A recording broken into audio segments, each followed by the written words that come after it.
stop telling me what I can do, what I can say, what I can think, who my heroes are supposed to be. Just get off of me. Stop telling me what I can do. Just get off me. That wasn't some anonymous rant on Twitter. That was Bill Maher, uncensored, raw, and unfiltered, on Drew Barrymore's podcast.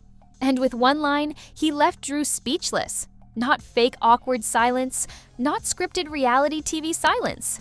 I'm talking about the kind of silence where your brain just freezes, because deep down, you know you walked right into a wall of truth. And here's why this matters. You're a very discerning man. When it comes to a lot of things, you are. It's a charitable word for it, but I appreciate it. Yes, I think I am. I mean... I've watched you for decades go out there and speak your truth. Yeah. I don't think there is anything that exists of the truth. It's your truth. Maher didn't just clap back at a Hollywood actress. He exposed something much bigger. Something millions of Americans feel every single day, but are too scared to say out loud. The whole thing started innocently. Drew Barrymore was being kind. She wanted to compliment Bill Maher. Sounds harmless, right? We've all heard that phrase. On TikTok, in classrooms, at work when HR wants you to share your feelings. Speak your truth. But here's the thing. It's one of those phrases that sounds empowering on the surface, but collapses the second you press it. And Maher wasn't about to let it slide. There is also in life the truth. We may not always be able to discern it, but there is the truth. The moment Drew said, "your truth," Maher cut her off. Boom. One sentence, done. You could see Drew freeze, smile faltering, words stumbling. It was like a student trying to bluff their way through a test they didn't study for, and the teacher just asked the one question they can't fake. And the internet exploded. Clips went viral. Memes spread.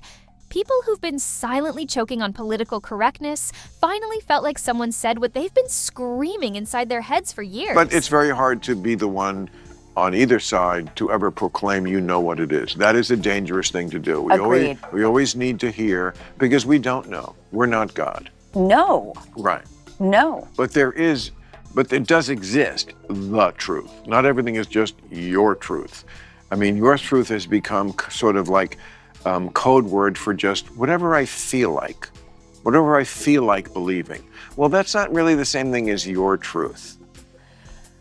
You feel this way. Yeah. Feeling is not enough for me.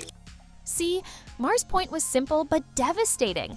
Feelings are not facts. Gravity doesn't care how you feel. If you trip, you fall. The sidewalk isn't adjusting its rules to protect your emotions. Same with taxes. If your truth is that taxes don't apply to you, good luck convincing the IRS. But the woke crowd wants us to pretend feelings are facts. Biology, optional, history, rewritten, common sense, flexible, so long as it lines up with someone's mood that day. That's not progress, that's chaos. And Maher, with one line, reminded everyone that truth is not a mood swing. It's not negotiable. Caught off guard, Drew tried to recover. She rambled about truth being dangerous and taboo. She wrapped herself in vagueness, hoping the moment would pass. It is such a taboo subject, the truth. It is. Oh, and it gets you hated. Oh, as soon as I said it, I was like, the truth, that there is no truth. I'm like, that doesn't work. You can't say things like that. Classic Hollywood move. When you're exposed, you don't admit it. You smother it in soft, empty words. But Maher, he doubled down, calm, firm, unmoved. He made it clear, your truth is just code for whatever I feel like believing. And that's not the same thing as the truth. And that's when this conversation went from awkward to historic. Because this wasn't just about Drew Barrymore's podcast. This was about every American who's been walking on eggshells for years. Maher dropped the line that's been echoing across the internet ever since. That's the exhaustion millions of people feel. Tired of cancel culture, tired of second-guessing every tweet, every joke, every text. Tired of knowing that one wrong phrase, taken out of context, can destroy your life. Not because you committed a crime, not because you hurt someone, but because you offended the self-appointed morality police. That's not freedom. That's fear disguised as virtue. And let's be real, the hypocrisy is staggering. Behind closed doors, the same people clutching pearls online are laughing at the same off-color jokes as everyone else. They just don't want to be caught admitting it. In public, they posture, they moralize, they cancel. Cancel culture was never about kindness. It was always about control, silencing people they don't like, making examples out of them to keep the rest of us quiet. And Maher blew a hole straight through that facade. But here's the twist. Cancel culture doesn't have the power it once did. As Maher pointed out, things shifted after 2024. Democrats took a huge loss. Independent media exploded. Alternative platforms rose. And people realized, wait a minute, we don't have to live in fear anymore. Sure, the woke mob still tries. They'll swarm a comment section. They'll trend a hashtag.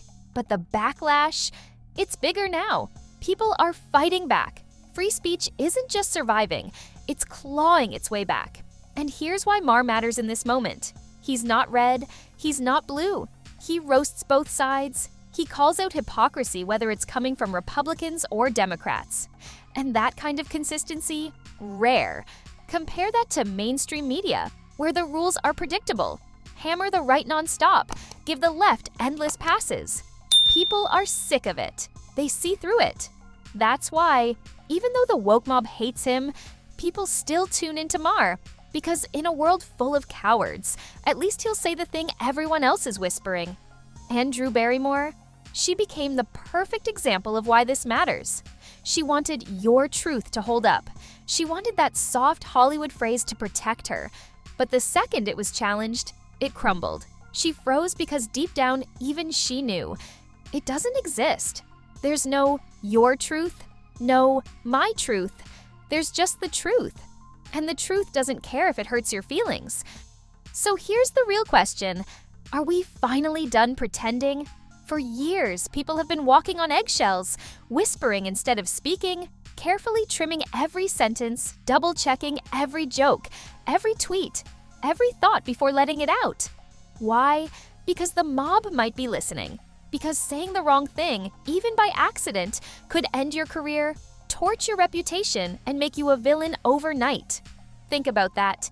In America, the land that brags about free speech, millions of people have been too scared to even speak.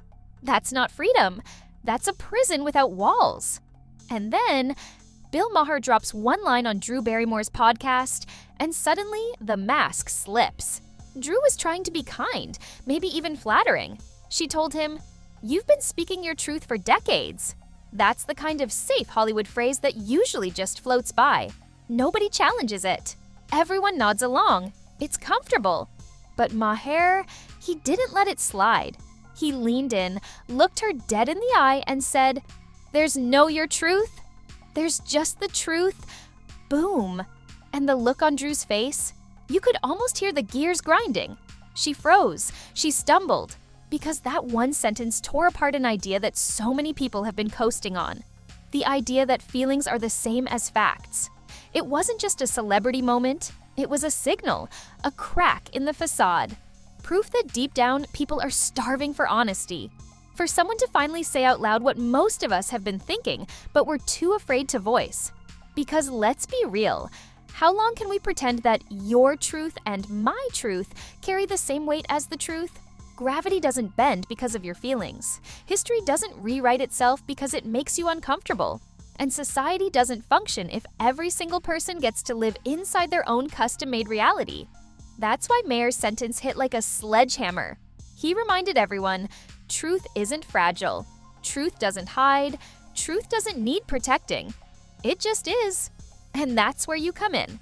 I want to ask you, seriously, do you agree with Maher? Do you believe there's only one truth, even if it's inconvenient, even if it hurts feelings? Or do you still think your truth has a place in the conversation? Drop your thoughts in the comments because I genuinely want to know where you stand. But here's what I'll leave you with. For too long, America has been holding its breath, afraid of the mob, afraid of being canceled, afraid of saying the wrong word and watching your entire life burn down. But look around, the tide is turning. cancel culture isn't as powerful as it used to be. People are pushing back. Independent voices are rising. Truth, the real kind, is making a comeback. So if you're tired of being told what you can say, what you can think, and who your heroes are supposed to be, then join the pushback. Hit that like button, smash subscribe, share this with someone who needs the reminder that truth still matters. Because at the end of the day, feelings fade, mobs disperse, trends die out, but truth always wins.